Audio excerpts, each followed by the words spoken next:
Hello everyone. SSC का result आने के बाद जो बवाल हुआ है वो थमने का नाम नहीं ले रहा है। परसों मैंने अपना नंबर शेयर किया था आपसे और उसके बाद जो बच्चों का रिस्पॉन्स आया है, सच कहूं तो दिल दहल गया है। हम टीचर्स हमेशा बच्चों को कहते हैं मेहनत करो, मेहनत का फल मीठा होता है, मेहनत फल जरूर देता है। लेकिन अब जब भी मैं कहूंगी कि मेहनत करो, मेहनत का फल मीठा होता है, उसके नीचे डिस्क्लेमर डाल देंगे सब्जेक्ट टू स्कैम एंड धांधली। क्योंकि एसएससी इतनी अंधी और बहरी हो चुकी है कि उनको दिख नहीं रहा है कि उन्होंने ना फॉर्मूला सही लगाया ना फिल्टर सही लगाया है। उन्होंने कैसे सिलेक्शन किया है पता ही नहीं, क्योंकि हमने मेरे पास आए हुए हजारों रिस्पॉन्स में से सिर्फ कुछ रिस्पॉन्स में लेकर अभी आ पाई हूं। बाकी भी आपको रिस्पॉन्स दिखाते रहूंगी जब तक एसएससी की आंखें खुल ना जाए। तो आइए सबसे पहले देखते हैं। आप पहला देखिए, पहला रिस्पॉन्स आइए जरा। 328 नंबर इसको आया है और इसने क्या कहा है कि 328 रॉ मार्क्स है 20 जनवरी का। ये ओबीसी कैटेगरी से है और फिर भी इसे कोई पोस्ट नहीं मिला है। इसका दोस्त सेम स्कोर लेके आया है सेम शिफ्ट में और उसको एएसओ आईबी में मिला है। ये बेचारा केडी कैंपस का स्टूडेंट है और ये सिर्फ रो सकता है तो मेरे आगे ही रो सकता है। आइए नेक्स्ट जरा देखिए। 268 में 268 मार्क्स में सिर्फ ये एसटी कैटेगरी का बच्चा D25 यानी यूडीसी का पोस्ट लेके बैठा हुआ है, जिसका कट ऑफ P21 था। क्या यह संभव है कि नॉर्मलाइजेशन में उसको 53 मार्क्स एक्स्ट्रा मिल गए? ऐसा कैसे हो गया? फिर आइए जरा इस बच्चे को देखिए, जीवेश नाम का है। इसका रोल नंबर के साथ इसने बताया कि मैं एससी कैटेगरी से हूं। 290 रॉ मार्क्स आया है 20 जन में। दो अन्य कैंडिडेट्स का रॉ मार्क्स जो उसने बताया है 281 है एक का और दूसरा 306। अब इसका कहना है कि वो तीनों का रिजल्ट लगा के दिखाया है और इसका कहना है कि 306 वाले को एएसओ मिला और जो 281 था उसको एएसओ मिला है। एक को सीएसएस में, एक को एमईए में। इसका मार्क्स जो है इन दोनों के बीच में यानी 290 है और इसका कोई पोस्ट, इसे कोई सिलेक्शन नहीं मिला है।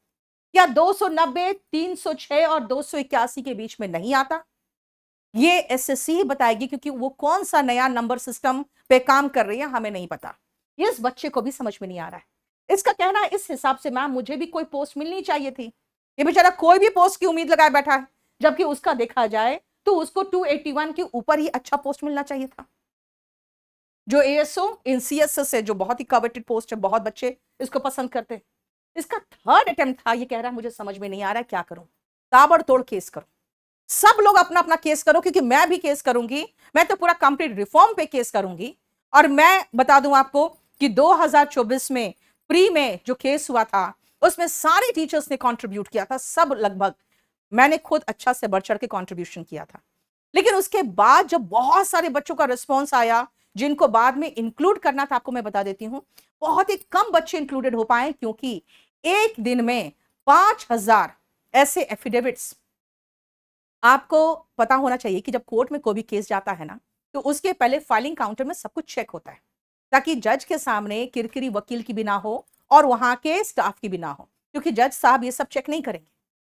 तो इसके कारण बहुत सारे बच्चों का एफिडेविट वहीं पर रिजेक्ट हो गया फाइलिंग काउंटर में ही, क्योंकि उनके पास डेट ही नहीं था, सिर्फ एक दिन का समय था, क्योंकि एग्जाम उसके नेक्स्ट डे ही था। तो इसीलिए बहुत सारे बच्चे जिनको मौका मिला है, ये जान लीजिए कि आपसे 4 गुना बच्चे ऐसे जिनको मौका ही नहीं मिला, क्योंकि उनका केस ही कोर्ट में लग नहीं पाया।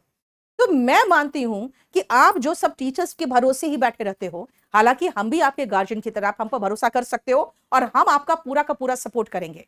लेकिन मेरा मानना है कि आप अपने इंडिविजुअल केसेस फाइल करिए। इससे कम से कम कोर्ट भी तो देखेगी कि कितना ढेर सारा इन लोगों ने कितना घपला और कितना घोटाला कर रखा है। हाँ, ये जरूर है कि ये ऐसा होता है कि सारे एक जैसे केसेस जो होंगे बाद में क्लब्ड हो जाएंगे, लेकिन आप अपने इंडिविजुअल केस को ज्यादा अच्छे से देख सकते हो। हालांकि मैं इस बार खुद करने वाली हूं केस, और मैं किसी भी टीचर से कोई हेल्प नहीं मांगूंगी। मैं कोई कंट्रीब्यूशन मुझे नहीं चाहिए। अब मैं बिल्कुल नहीं चाहूंगी मैं यहाँ के सारे टीचर्स को गालियां दूं कि उसने हेल्प नहीं किया, उसने ये नहीं किया, उसने वो। मैं क्यों बोलूंगी? बच्चे मेरे हैं। अगर मैं जिम्मेदारी लूंगी तो कोई भी बाप आके पड़ोसी को गाली नहीं देता कि तुम मेरे बच्चों की देखभाल नहीं करते हो। अगर मैं जिम्मेदारी लूंगी तो मैं खुद पर्सनली जिम्मेदारी लूंगी, सारे खर्चे का भी, पूरे केस का भी। लेकिन जितने स्टूडेंट्स है जिनको आप मानना है कि हाँ उनके साथ गलत हुआ है, प्लीज फॉर गॉड से कोर्ट जाओ। अगेन बहुत सारी टीचर्स आपको कहेंगे कि नहीं नहीं मत जाना क्योंकि वहां पे बहुत तारीख पे तारीख पड़ेगा। ठीक है, तारीख पे तारीख पड़ेगा, लेकिन अल्टीमेटली जस्टिस होगा, और जस्टिस होगा तो आपको हो सकता है आपका जो सीनियरिटी होगा उस दिन से काउंट होगा जिस दिन आपका सिलेक्शन हुआ है, जिस दिन डिपार्टमेंट में ज्वाइनिंग हुआ है बाकी सबका। इसीलिए सिर्फ यहां पे एक ही उम्मीद बचती है, वो है जुडिशरी। तो एटलीस्ट आप भी कोर्ट जाइए अपने इंडिविजुअल केस को लेकर, और आप चुपचाप मत बैठिए, क्योंकि अन्याय करने से ज्यादा बड़ा गुनाहगार वो होता है जो अन्याय सहता है, और आप आज अन्याय सह रहे हो। आइए नेक्स्ट देखिए, 320 ईडब्ल्यूएस गॉट नो पोस्ट। कितना मायूस होके इसने मुझे मैसेज किया होगा, जस्ट इमेजिन करिए। फिर आइए जरा देखिए, this is my score card, raw marks is 321, did not get any post. देख लो, फिर ये दिखा रहा है 326 जिसका है उसको 98 रैंक AIR है, यानी सिर्फ 5 मार्क्स एक्स्ट्रा में इस लड़के को सेम कैटेगरी में OBC में ये 98 रैंक है, और सिर्फ 5 मार्क्स कम में इस बच्चे को कुछ भी नहीं मिला। फिर आइए 299 में इसको अगेन OBC कैटेगरी में इसको मिल गया है क्या, ASO CSS। चलिए 18 वाले को भी मैं माइनस करूं। आइए फिर से 20th में ही आते हैं, इसको देखिए 317 में इसको ASO CSS मिला, जरा कंपैरिजन करिए। 321 20 तारीख OBC नो सिलेक्शन, 326 20 तारीख OBC 98 रैंक, 20 तारीख अगेन OBC 317 में ASO CSS। इसका मतलब है कि SSC के अनुसार 317 321 से ज्यादा होता है। ये नया नंबर सिस्टम पढ़ा रहे हैं। नेक्स्ट आइए, इन्होंने बताया है कि 2 बच्चों का इसने रिजल्ट लगाया, एक है आशीष रंजन और एक है राम कुमार। राम कुमार के मार्क्स सिर्फ 302 है, आशीष रंजन का 312 है, सेम कैटेगरी का बच्चा है। इसको 302 में 6000 के रैंक पे खड़ा है, और 312 में ये 12000 रैंक पे खड़ा है, यानी जिसका 10 मार्क्स ज्यादा है वो 2 गुना पीछे रैंक पे। और ये नया खेला चल रहा है SSC का, और वो किस हिसाब से रिजल्ट बना रही है, ना कोई ट्रांसपेरेंसी है, ना ही कोई अकाउंटेबिलिटी है, और ना ही वो कोई जवाबदेही है उनकी। जरा देखिए नेक्स्ट आइए, 20 जनवरी को OBC कैटेगरी में ये बच्चा 324 लाया, नॉट सेलेक्टेड। इसी का दोस्त सेम शिफ्ट सेम कैटेगरी 310 लाया है, और इसको 4200 ग्रेड पे इसका सिलेक्शन हो गया है। आप मुझे SSC सिर्फ ये बता दें कि यहां पर तो सेम शिफ्ट था, यानी नॉर्मलाइजेशन का भी कोई खेल नहीं था। फिर 310 वाले का सिलेक्शन कैसे हुआ है, 324 वाले का क्यों नहीं हुआ है, ये देख लीजिए। 310 वाले का भी और 324 वाले ने भी अपना लगा दिया है स्कोर कार्ड। ये सारे सबूत है, ये सारे सबूत हम ऑलरेडी कोर्ट में देने वाले हैं। लेकिन मेरा मानना है कि अगर आप अपनी कंपैरिजन अपने फ्रेंड से कर रहे हो, सेम कैटेगरी सेम शिफ्ट वाले को लेकर, तो प्लीज एक 4 पेज का केस बनेगा। कोई भी आप लोकल वकील को लेकर चले जाइए। कई लोग कहते हैं नहीं बड़े वकील करने की जरूरत है, मेरा मानना है कि आपका वकील बहुत ही कंसाइज वे में प्रॉब्लम को अच्छे से मेंशन कर दे और कोर्ट में एक एप्लीकेशन लगा दे। कोर्ट में जो जजेस होते हैं वो वकील का चेहरा नहीं देखेंगे, वो केस को मेरिट पे डिसाइड करते हैं। और अगर आप जाके खुद समझा सकते हो अपने वकील के साथ खड़े होके, तो आप महीना में 1 डेट लग सकता है मैक्सिमम, और नहीं तो 3-4 महीने में 1 बार डेट लगता है।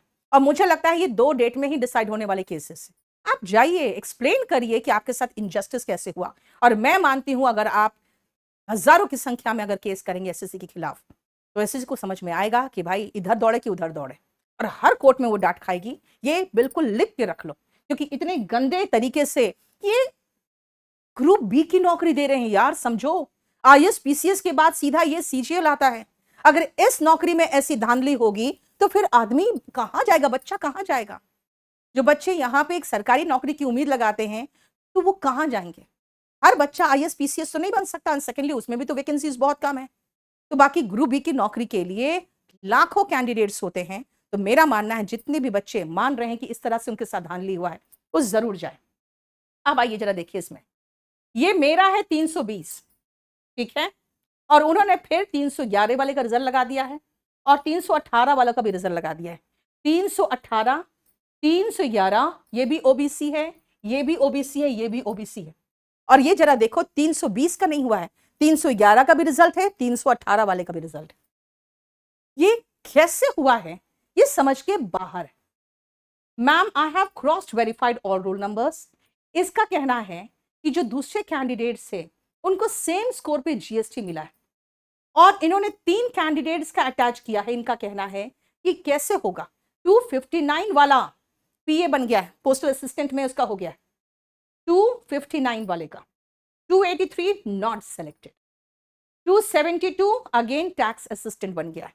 जरा ध्यान से सुनिए, एसटी कैटेगरी तीनों 18 18 18 एग्जाम का डेट, ठीक है, 259 पीए, 283 not selected and 272 tax assistant. How is it possible? Please SSC को आंसर देना पड़ेगा, ये पॉसिबल कैसे।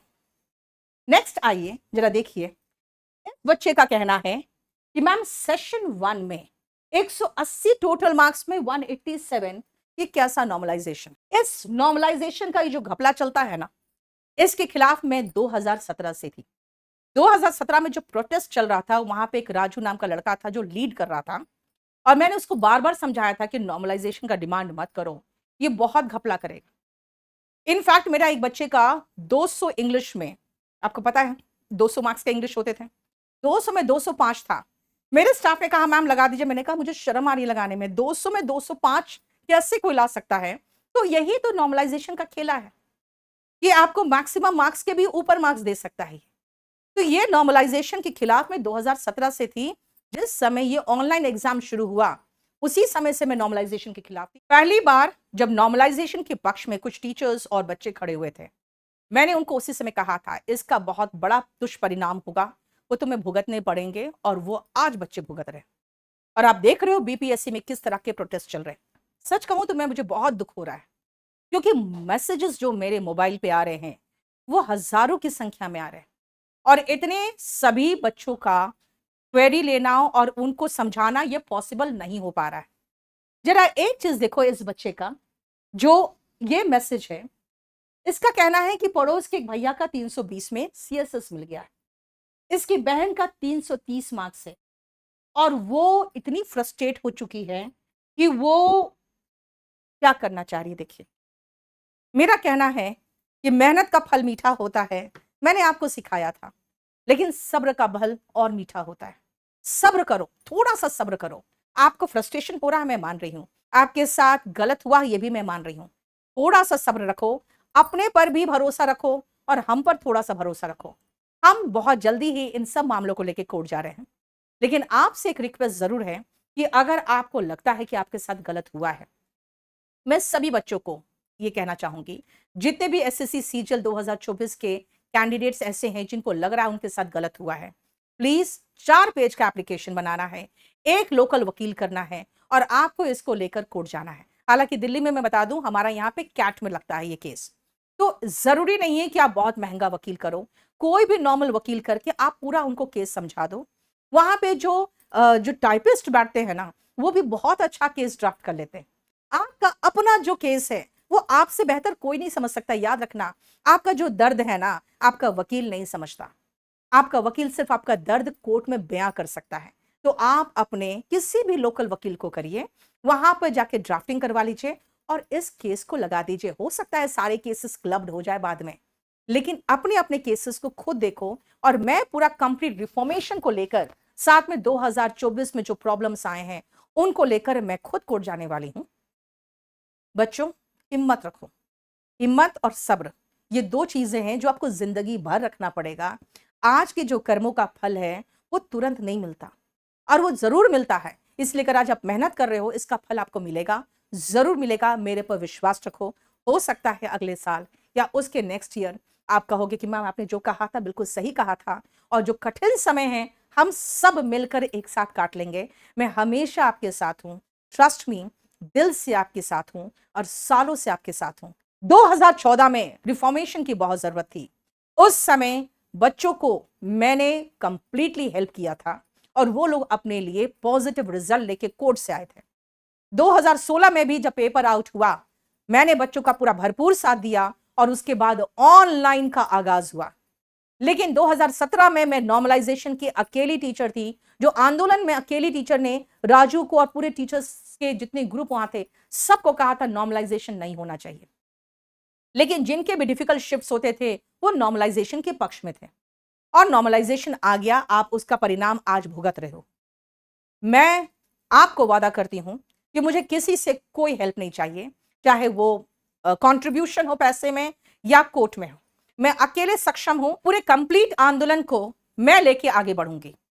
और मैं मानती हूं मैं किसी से कंट्रीब्यूशन इसलिए नहीं लेना चाहूंगी क्योंकि जो भी बाप होता है वो कैसे भी कटौती करके अपने पर्सनल खर्च में अपने बच्चों के लिए करता है, लेकिन वो पड़ोसी से मांगने नहीं जाता। तो मैं भी किसी से मांगने नहीं जाऊंगी, और मैं किसी पर कोई इल्जाम नहीं लगाऊंगी कि उस टीचर ने हेल्प नहीं किया, उसने कोई कंट्रीब्यूशन नहीं दिया। मैं अकेली खड़ी हूं। मैं अकेली खड़ी इसीलिए हूं क्योंकि मैं मानती हूं कि आप मेरे बच्चे हो, तो मैं पड़ोसियों की हेल्प थोड़ी लूंगी। और इसीलिए मैं कहीं पर भी ये नहीं कहूंगी कि भाई कंट्रीब्यूशन नहीं आया इसलिए आपका केस बीच में रह गया। हाँ, आपको जरूर कहूंगी कि जो अपराध करता है वो गुनाहगार होता है, लेकिन जो इस तरह का अत्याचार सहता है वो इक्वली गुनाहगार होता है। आप पर अत्याचार हो रहा है, आप अत्याचार सहोगे, आप इक्वली गुनाहगार होगे।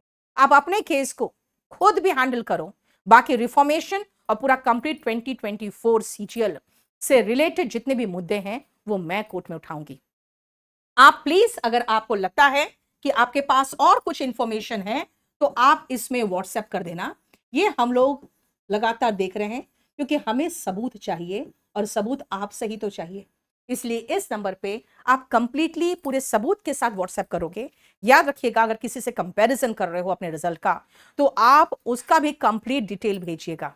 और अगर सेम कैटेगरी का डिटेल होगा तो मुझे ज्यादा सुविधा होगी, क्योंकि अगर आप सेम कैटेगरी में बता रहे हो कि कम वाले का ज्यादा का हो गया है और ज्यादा जो स्कोर किया उसका नहीं हुआ है, वो मेरे लिए बहुत अच्छा सबूत होगा। तो थैंक यू सो मच। अपना ध्यान रखना, याद रखना, हिम्मत रखना पड़ेगा और सब्र रखना पड़ेगा, क्योंकि आज मैं आपको सिर्फ एक ही चीज कहूंगी, सब्र का फल मीठा होता है। मैं आपके साथ हूं, हमेशा साथ हूं और हमेशा साथ रहूंगी। आप इंग्लिश बाय नीतू मैम और केडी लाइव ये दोनों यूट्यूब चैनल पे जुड़े रहिएगा। हो सके तो सब्सक्राइब कर लीजिए, क्योंकि सारे अपडेट्स इन्हीं दोनों चैनल्स पे मैं देती रहूंगी, केस से रिलेटेड भी।